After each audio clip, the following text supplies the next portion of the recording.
किसी ने बड़े कमाल की बात कही है, आवाज़ ऊंची हो तो कुछ लोग सुनते हैं, लेकिन बात ऊंची हो तो बहुत सारे लोग सुनते हैं। हाय गाइस, मैं हूं अविनाश मल्होत्रा और आपके लिए एक छोटी सी कहानी। ये कहानी है दो दोस्तों की, जिनकी दोस्ती की शुरुआत हुई थी अभी कुछ दिन पहले ही हॉस्पिटल के एक कमरे से, जहां वो दोनों एडमिट थे। उनमें से एक को अभी कुछ दिन पहले ही पैरालिसिस का अटैक आया था, जिसके वजह से उसके गर्दन के नीचे की पूरी बॉडी पैरालाइज हो गई थी और वो अपनी उंगली तक नहीं हिला सकता था और वो बहुत दुखी रहता था, पूरे दिन रोता रहता था। और जो भी नर्स उसके पास आती थी उसे वो एक ही बात कहता था, मुझे कोई ऐसा इंजेक्शन दे दो जिससे कि मैं मर जाऊं, मैं अब और जीना नहीं चाहता, ऐसी ज़िंदगी का मैं क्या करूँगा। तो उसका जो दूसरा दोस्त था, उसके कमरे में वो चल फिर सकता था। वो रोज़ सुबह और रोज़ शाम को उस कमरे में एक खिड़की थी, उसके पास खड़ा हो जाता और अपने दोस्त को उस खिड़की के बाहर क्या चल रहा है वो बताता रहता था। वो बताया कि बिल्कुल नीला आसमान है, सफ़ेद सफ़ेद बादल हैं, हल्की हल्की हवा चल रही है और कुछ पंछी उड़ रहे हैं। एक बहुत ही सुंदर बीच है जहाँ पर बच्चे मिट्टी के घर बना रहे हैं।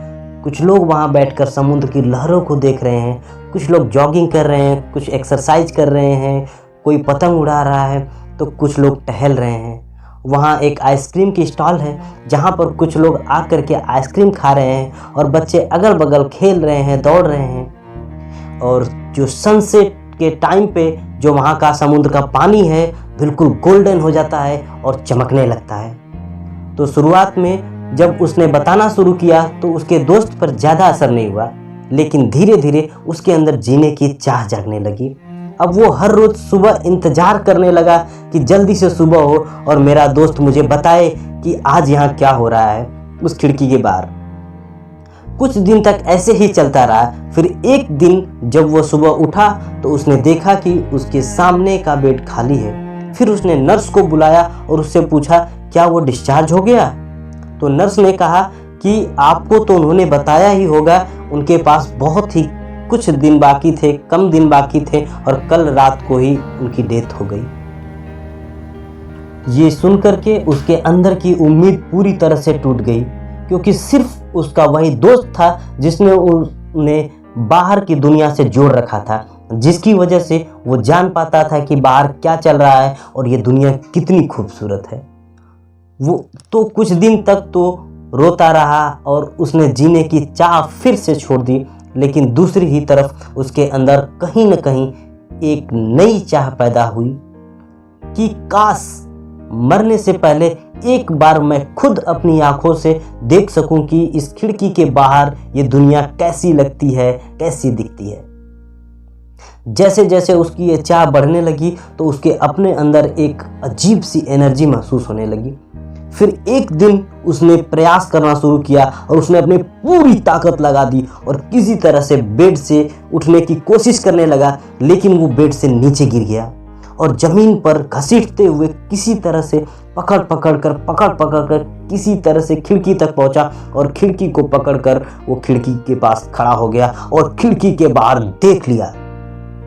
लेकिन खिड़की के बाहर देखते ही वो गुस्से से भर गया। उसने जोर से नर्स को आवाज़ लगाई और जैसे ही नर्स आई उसने गुस्से से नर्स से पूछा, तुमने ये क्या किया? खिड़की के बाहर एक काली दीवार क्यों खड़ी कर दी?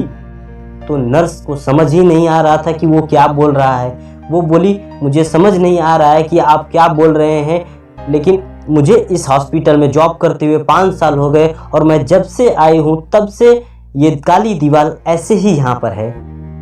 तब जाकर के उसको समझ आया कि उसका वो दोस्त उससे झूठ बोल रहा था और उसने नर्स से पूछा, अगर ये काली दीवार पिछले 5 साल से यहाँ पर है तो मेरे दोस्त ने मुझसे झूठ क्यों कहा?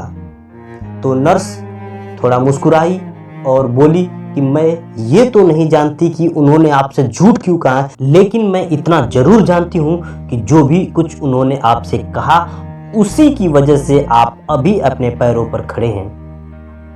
दोस्तों, इस कहानी से हमें ये सीखने को मिलता है कि जो हमारे शब्द हैं, जो हमारे वर्ड्स हैं, जो हम अपने मुख से बाहर निकालते हैं, उसमें इतनी पावर है कि जिसकी कोई हद नहीं है। वो किसी आदमी को गिरा भी सकते हैं और वो किसी इंसान को उठा भी सकते हैं। तो ये आपके ऊपर डिपेंड करता है कि आप अपने इस सुपर पावर को यूज करते हैं या मिसयूज करते हैं। लास्ट में मैं इतना ही कहना चाहूँगा, शक्ति अपने शब्दों में रखो, अपनी आवाज़ में नहीं, क्योंकि फसल बारिश से अच्छी होती है, बाढ़ से नहीं। दोस्तों, ये कहानी, ये वीडियो आपको कैसी लगी हमें कमेंट करके ज़रूर बताइएगा। और आपके पास भी अगर कोई ऐसी मोटिवेशनल स्टोरी या फिर कोई ऐसी कहानी कुछ हो तो हमें ज़रूर शेयर करिएगा, हम उस पर वीडियो बनाने का प्रयास करेंगे। और अगर आपको भी किसी टॉपिक पे और वीडियो चाहिए तो हमें ज़रूर बताइएगा, हम उस पर ज़रूर से ज़रूर वीडियो बनाने की कोशिश करेंगे। धन्यवाद।